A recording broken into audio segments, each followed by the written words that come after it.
Hello and welcome to Stretford Paddock. This is the news on Friday, the 5th of May. We are here with some big stories today, talking about this man right here, Erik ten Hag, who is fuming after last night. And he's not just fuming at refs, he's fuming at players, apparently. He's also, he's got to be fuming with the result, hasn't he? Losing the game in the 99th minute to a penalty that took place after the final whistle, or close to the final whistle. It's always going to be an anger-inducing experience. But there seems to be some, I wouldn't say cracks, but I would certainly say things to look out for Manchester United for the rest of the season, because we're in that stage where if the West Ham game slips away, then all of a sudden you've got a real fight on your hands, and that's obviously something that none of us want. We've got Ten Hag's latest as a result of that game last night. We've also got further information surrounding Jeremy Frimpong, which we'll get to in a minute as well, coming out of the Express again after the result last night. United seemingly picking the phone up immediately and thinking, right, we've got to sort this. Luke Shaw gave a penalty away, replace him. Jeremy Frimpong coming in at left back. No, he's a right back anyway. Right, let's start with this Ten Hag rage, shall we? And first of all, his rage was directed at Andre Mariner, the referee for the game last night. You can see here, Erik ten Hag criticised the performance of referee Andre Mariner after United lost 1-0 to Brighton. We know about McAllister scoring a penalty. We don't need to hear about that. He said, Shaw played very well, but the annoying thing is, with the free kick before is never a free kick. We said this on the watch-along yesterday. I can't remember the player. It was one. By the way, Brighton, who have got the most baby-faced squad of any team I've ever seen, all of their players look about 14. Like, Billy Gilmore looks about 8. Caicedo looks about 6. The lad who Luke Shaw fouled for this free kick also looks like a teenager. I mean, he might be a teenager, but he looks like a 13-year-old teenager. Basically, he knocked the ball in the air. He went to turn. Luke Shaw just stood there like that. I would say he ran into him, but he barely even ran into him. He barely even gave him the opportunity to run into him, and he fell over. And then a free kick was given, as you can see there, and he says, I've seen really bad tackles today, sometimes without whistles as well. Every attack you make with the perspective that they kick you, and then it's a block, but a fair block, it's a free kick, it's a corner. Then, of course, disappointed. Handball, dying seconds, you can't react anymore. It's not about me to give judgment about the referee. We lost this game. We made mistakes in the end. We did not take our chances. But as I said, there are some disappointments. And I think it's fair enough in it that he's pissed off after that game, and not just it's not a ref. I think there were some mistakes with the referee yesterday. I think Caicedo should have been booked earlier, and then he gets booked later in the game, which means that he got to bring down 2 players instead of 1. I think there were errors from the referee, but there's a lot of things to be mad at about that game yesterday. United missed chances, silliness from Luke Shaw, even though he's probably United's best player, putting your hand up in the air. He said it himself, I don't know why my hand was in there, or up there, should I say. I don't know why it was either, Luke. No one can explain why from a corner you're just stood with your arm up in the air like that and the ball hits it. So it's ridiculous. He also said every defeat is disappointing, but in the end, when you lose in the last seconds, that is of course annoying. I think the first minute sums everything up. We created a good chance. We were not clinical enough. Then in the attack after, we conceded a big chance by a giveaway from us. That was when Victor Lindelof passed the ball. It was accepted by Mitoma. A ball on the head of David De Gea. Yeah, that was an interesting one, wasn't it? The ball just slapping De Gea in the face. He said, in the end, we also gave away the goal. It's annoying because if you can't win because you don't finish your opportunities, then at least don't lose, which I think is a very good point. We're going to carry on with this a little bit as well, but let's get into some of the comments. Jockey a Trot, morning Joe, good morning. Flashburn52, morning Joe, morning guys. Morning Flashburn, morning guys and girls as well. Santa Notch says morning. Jake Ferrugia says, genuinely worried that we're not going to do top 4. I think that underlying niggle, that sort of grain of sand in the oyster or in the whatever it is that turns into a pearl is the thing that is sort of aggravating us all, isn't it, this morning? Like, obviously, losing a game in the last minute is frustrating. And this record against the top 9, which isn't even a thing, by the way, but against the better teams away from home has been horrendous this season. But the real thing that just I can't get out of my head is Liverpool have won 5 in a row. And if they win 9 in a row, which this season you wouldn't think they could, but this Liverpool squad has won 9 in a row before, I think we're going to have a real battle on our hands for top 4, and it felt safe 5 days ago? And then all of a sudden you drop, not 5 days ago, a week ago, all of a sudden you drop a 2-0 lead to Tottenham and you lose in the last minute against Brighton, and then Liverpool will be heading into the last 3 weeks of the season thinking, we've got a chance here. So this West Ham game is absolutely massive. But just woke up this morning with that horrible feeling of, this isn't as easy as it should be, and I think Ten Hag sees that, which is why he's pissed off with Andre Mariner for starters. And secondly, according to the Manchester Evening News, he's also was a little bit pissed off with Anthony Martial as well, as you see here. Again, why does everything have to start with us conceding an injury time loser or winner for Brighton? Ten Hag appeared frustrated with Martial's lack of pressing in the first half. United manager, stood on the touchline, slapped his thighs in anger before shouting in the Frenchman's direction. That sounds like something from fucking from Monty Python, doesn't it? I slapped my thighs in anger and shout in your general direction. So slapping his thighs in anger. You've been so mad that you've just done this. Why? I have. I've just done it then. He slapped his thighs in anger and shouted in the Frenchman's direction. Very interesting. But he seemed pretty pissed off. If we go back up, there you go, look. You see the tweet there. Also, the use of the word rollicking is always good, isn't it? Because it's so close to bollocking, but it doesn't quite count. Took it out of me, that. Took it out of me in a morning where I was already still sort of languishing from last night's defeat. We've seen this, haven't we? Couple of points. He's shouting at Martial, which, that happens. Him referencing and bringing up the fact that we've missed our chances. There's obviously some level of discontent towards, not Martial in particular, but our attacking line at the minute. Rashford, when he's not scoring, and you can't expect him to score every week, but I think it's 1 goal in his last 6 games now. When he's not scoring, no one else is stepping up. And I said this when Rashford got injured, actually, and I didn't expect him to be back as quick as he was. I thought he might be out for 2 or 3 weeks. I think he missed 2 games in the end.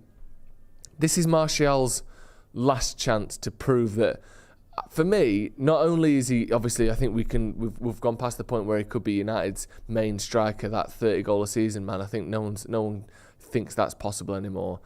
But to me, we're getting towards a point now where he's not even reliable enough to be a backup. Like, I get this talent there, and he put Virgil van Dijk on his arse 6 years ago and all that.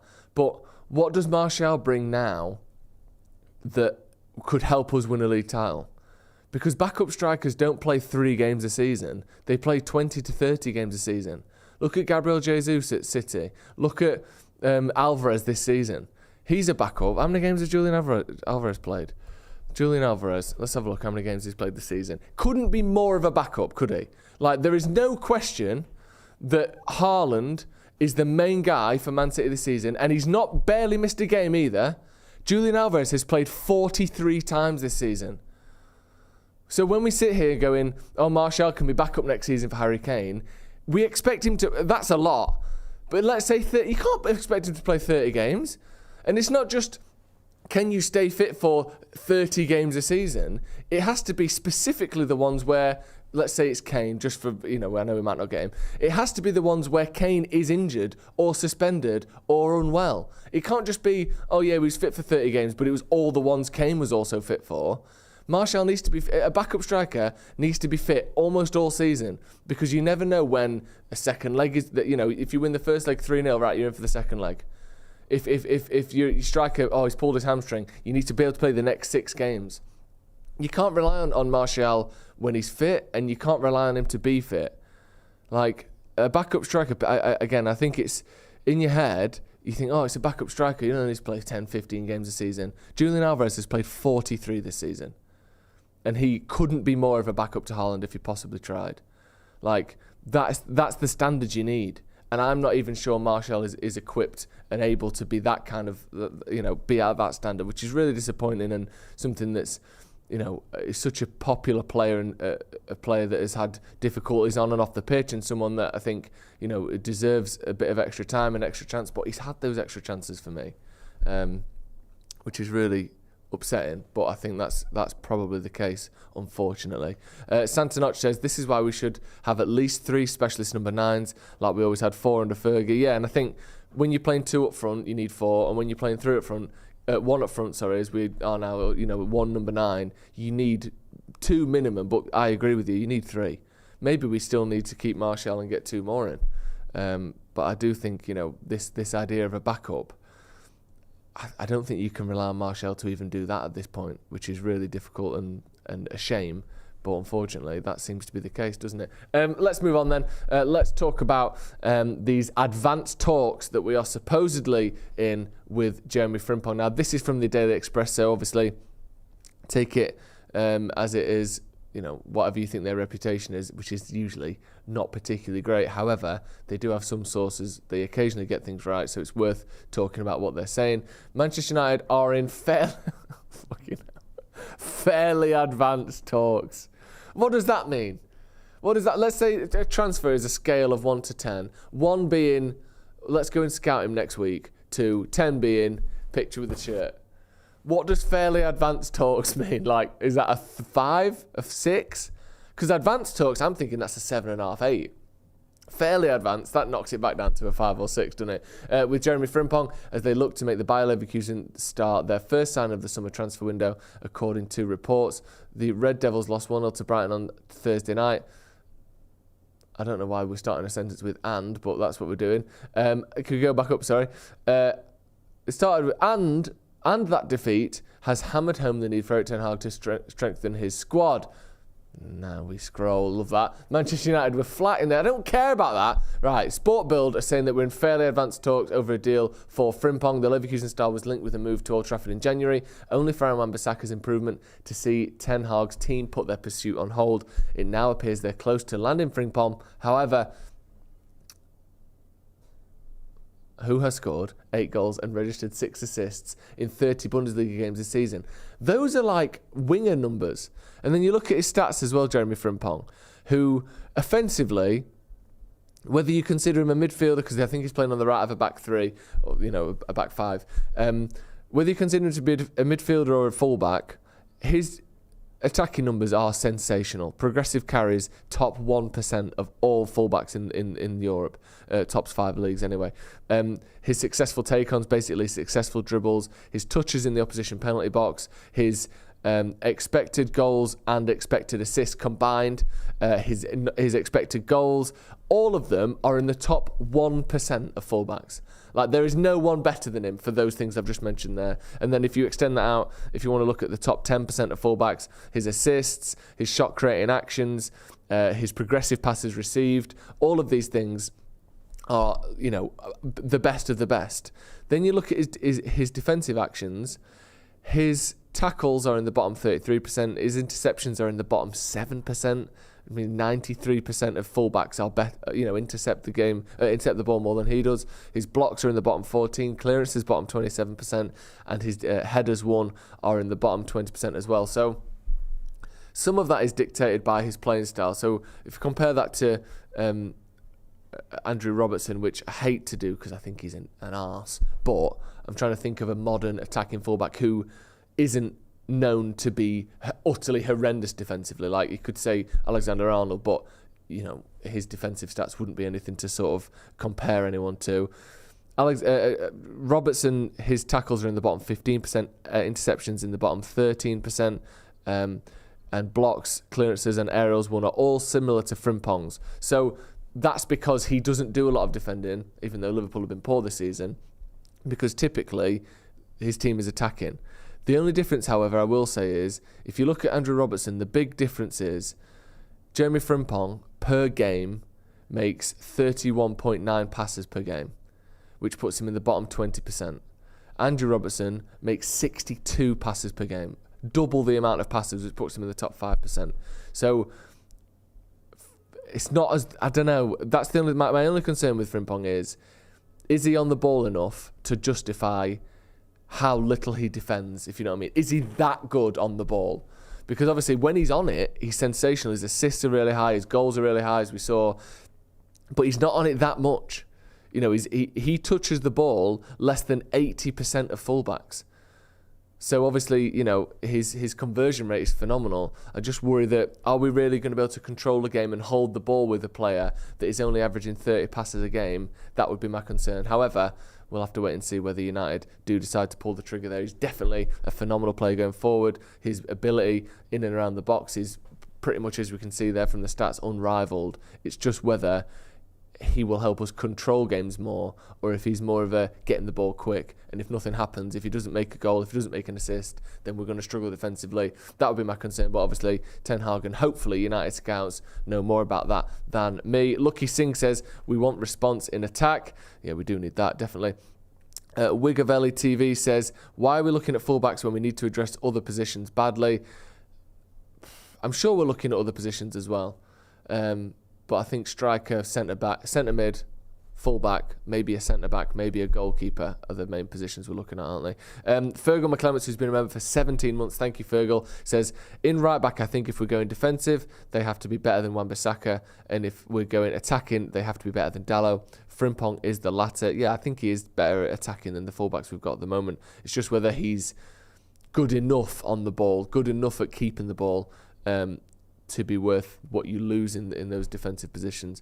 Arman K says, when will we find out when we are getting new owners? Well, according to Kieran Maguire, who again is not sort of in the know, but he's someone who's very much experienced and knowledgeable with the football dealings and business dealings. He thinks it will be in the next couple of weeks. He thinks it will be before the end of the season. We've had those final bids in now. Could be any time. Literally, it could be today or it could be in 3 weeks, but I think it's going to be sooner rather than later because the final bids are in. I guess it's up to the Glazers to mull over what they want to do, and I would expect an announcement, to be honest, within the next week of some description, or maybe we start to see some leaks from the journalists who have got good sources around the Glazers and the Radcliffe and the Sheikh Jassim camps. Something has to crack soon because those final bids are in. How long can they wait? We will have to wait and see, unfortunately. Right, that's going to be all from me this morning. Hit like on the video if you haven't already. We'll be back this afternoon with the preview and the brew as well, and we will have an athletic journalist on that brew as well, so make sure you check that out. Hopefully with updates on the Glazers, hopefully with some updates on some transfers as well, so that'll be unmissable. Make sure you check that out. 4 o'clock today, Jay and Stephen Howson on there as well. Thank you for joining us, and we'll see you in a bit.